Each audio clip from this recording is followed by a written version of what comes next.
رسول الله صلى الله عليه وسلم يقول إن الله كتب كتابا قبل أن يخلق الخلق মুজাই জিলাৰ ভিতৰত তিনিখন আছে বুখাৰী শৰীফ হোৱা মাদ্ৰাছা।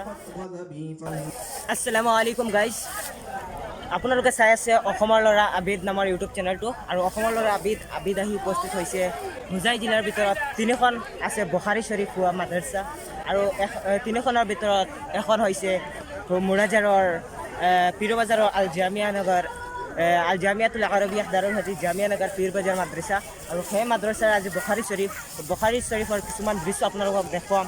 প্ৰথমতে মহফিলৰ দৃশ্য চাই লওক, তাৰপিছত السماوات والأرض في 6 أيام ثم استوى على العرش يغشي আমরা পিন্ডাল সিদ্ধ হচ্ছি মাদ্রাসায় তো সিদ্ধ হয়ে আওয়াজ আরম্ভ করে বড় হইতে ইনশাআল্লাহ। আল্লাহ তাআলা কবুল ও মঞ্জুর করুন। ثم استوى على العرش يغشي الليل النهار يطلبه حثيثا والشمس والقمر والنجوم مسخرات بأمره ألا له الخلق والأمر تبارك الله رب العالمين. وقال ابن عيينة بين الله الخلق من الأمر لقوله ألا له الخلق والأمر. وسمى النبي صلى الله عليه وسلم الإيمان عملا. قال أبو ذر وأبو هريرة رضي الله عنهما سئل النبي صلى الله عليه وسلم أي الأعمال أفضل؟ قال إيمان بالله وجهاد في سبيله.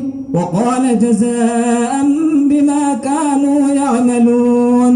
وقال وفد عبد القيس للنبي صلى الله عليه وسلم أيوب عن أبي قلابة والقاسم التميم عن زهدم قال كان بين هذا الحي من جرم وبين الأشعريين ود وإخاء فكنا عند أبي موسى الأشعري فقرب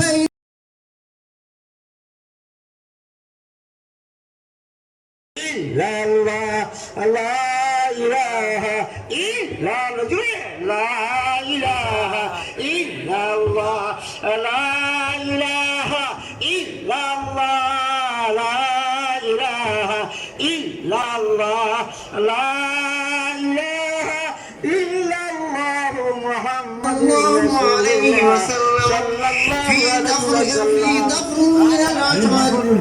في نفر من الأشعريين نستحمله فقال والله لا أحملكم وما عندي ما أحملكم.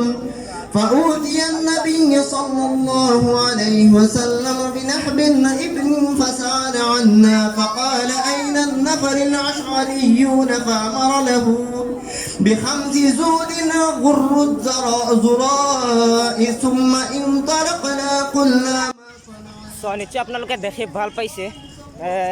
ডাঙৰ ডাঙৰ উলমাসকলে পাগলি পৰিধান কৰিছে আজিৰ দিনটোত, আৰু পাগলি তোলাৰ দৃশ্যখিনি দেখুৱাইছোঁ আপোনালোকৰ। নিশ্চয় আপোনালোকৰ দেখি ভাল লাগিছে। ভাল লাগে যদি এটা লাইক কৰিব, আৰু যদি নতুন হয় ছাবস্ক্ৰাইব কৰিব বুলি আশা কৰিছোঁ। ছাবস্ক্ৰাইব কৰিব আৰু এটা শ্বেয়াৰ মাৰিব। ধন্যবাদ। জয় অসম। আৰু এটা ভিডিঅ' লৈ আপোনালোকৰ লগত মিলিবলৈ চেষ্টা কৰিম।